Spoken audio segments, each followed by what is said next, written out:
Good morning. Yeah, it's a funny one this morning because I felt like I had to get this out of my head after yesterday. Because you know when you have to heal from when you see things and process things, and I had really a lot of trouble sleeping last night and just letting go, and I realised that I really do need to take the time to kind of heal and process and think about what we've seen. I visited this museum and it had this. The collection was just I don't know, it's something unlike anything I've ever seen, when something so of it's kind of petrified within its time and within its place, and extraordinary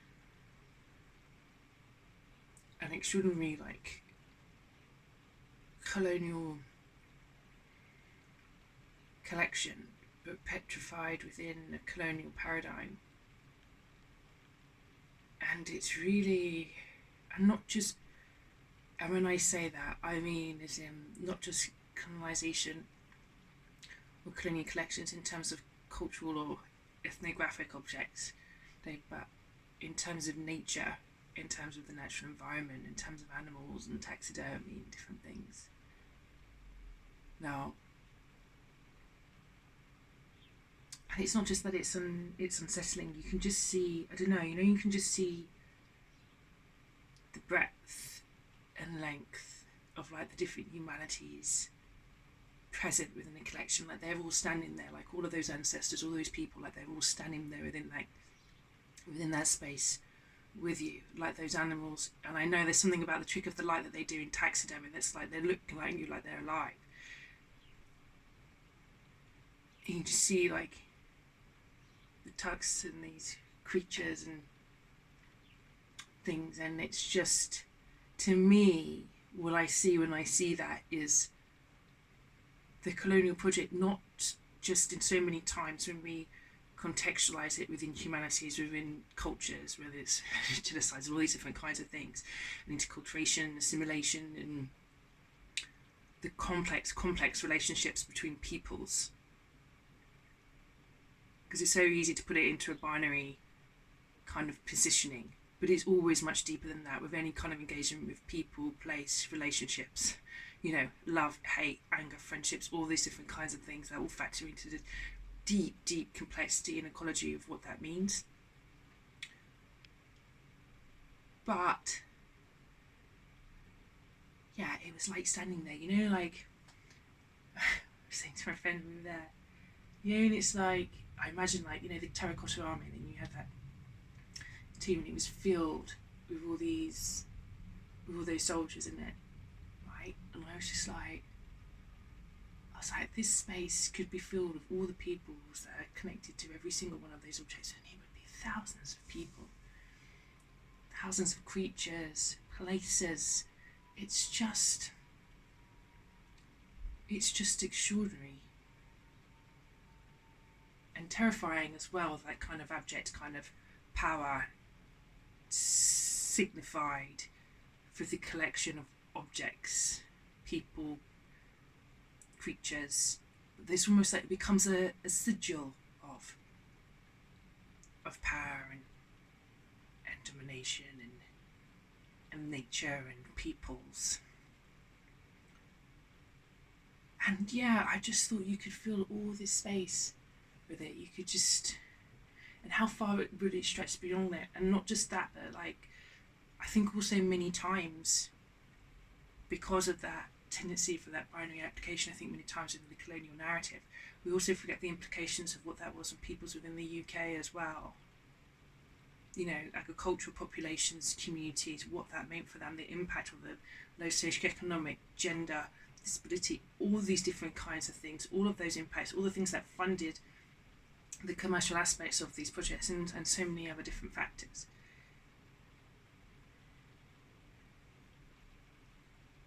And I don't think I left it. I think when I walked away, and going back into came to kind of my next appointment and stuff, I don't think it sat with me. And every now and then, images of the things that I'd seen would flash within my mind, on the train home and all these different kind of things. like history is literally just like flickering through your mind, almost like, like a deja vu, but not, but like almost like a kind of ancestral kind of call, or ancestry is present, or ancestors, elders are present. It's just, I don't know how to qualify it. I know what I'm looking at, but in terms of their emotional response and engagement and what's been received and absorbed within yourself, I don't know how to qualify that. Those are much deeper, larger questions, but I think this idea, when I was talking about going through the creation of a ritual, going through multiple initiations to see how you reconcile and possibly, potentially, hypothetically present yourself for inclusion within nature and self and divinity. I think seeing that, I was like, that is that, isn't it? That is that space, because it's not just an academic inquiry or in a creative intervention, or not just like the excavation of histories. It's a spirituality and the empathy and the care that goes within a holistic approach and enterprise in approaching and engaging and thinking of these things. And it just floored me so much. And I still I've seen how it's like, you just have like lists and lists of things to do. And I was just like, I can't work. Like all this emotion and feeling, and a lot of different subjectivities at play that I'm not quite, that I can't articulate, but sense. So many shifting positionalities. It could be a desert, for God's sake. All these grains of sand, each with positionality, and all shifting and moving with the dunes, and all these different factors that are affecting them, and the fluidity within it. But also those working within this space and these collections, and their connection with them, and their their exhibition of integrity and authenticity, and wanting to make sense in the same way that kind of I felt that compulsion, but they're there all the time with what they're doing. And I just, very much a humanity of just the individual and nature. And I think to myself, it would be such a privilege to care for those things, in the sense that the act of care in terms of these histories and these stories and these ancestors and these peoples and these creatures, and what that could mean. I feel really floored by it, actually. I feel really incapacitated. Like you have that feeling like your subconscious is working overtime, and it's doing lots, just like, look, give me a minute, yeah, right? I'm going to have this sorted, but I just got some stuff I got to do, I got to process this, I just got to think about it a little bit, okay, and I come back to you. Alright, also, kind of, you're not ready yet, so I'm also going to give you a little bit of breathing space. That's how I kind of feel at the moment. Like, I kind of trust my subconscious, my intuition, or my soul level self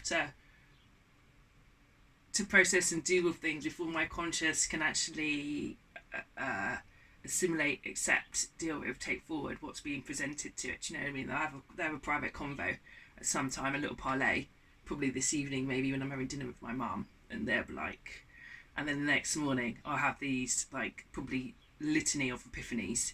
Do you know what I mean? And they'll be like, Christ, didn't need the gospel. Just give me a shorthand for it.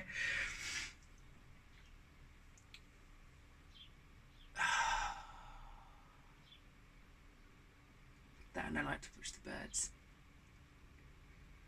I don't know, the birds bring me peace. Although now I've just been reading about how you shouldn't be feeding them because they're pushing out the wild species that don't go to the bird feeders, so I'm not sure how that works. But then I'm learning that my relationship with nature with ecology is something that I'm learning. Oh God, I'm like David Attenborough. I wasn't necessarily brought up that way, although my mum always had a deep affinity with with the sea, coming from a coral island, coming from the Caribbean, and my dad as well. He loved the wild. I think in any context, whether that was creative, natural, whatever the context was intellectually, he always loved that kind of radical wilderness.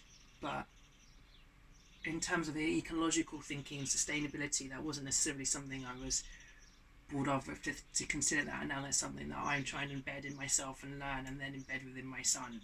Do you know what I mean? So whether that is like when we're growing our own vegetables and stuff, so he can see how something's planted, when it's grown, how long it takes to produce something, and what that means, and what fails, and what lives, and what doesn't, and learning how you look after something, how you create something, how you support life really in ecosystems. And he's been doing very well. He's got his little fish tank and stuff, and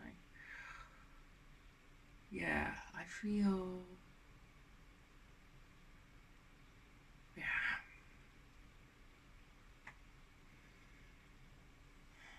my internet's gone, so there we go. That's another thing. That's another reason to have a pause and kind of think what it is that you're proposing, what it is you're thinking. And I think now that work's eased up a little bit in between commissions, I'm going rather heavily into Redux Fund now. I think it's where I can carving out the time to record those reflections, to have that process, and to share it as well, to see what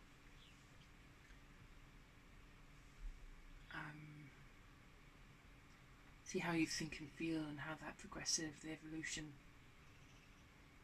the idea and the emotion and the journey really. I feel quite unsettled today. My garden's filled with sparrows. Right, I'm going to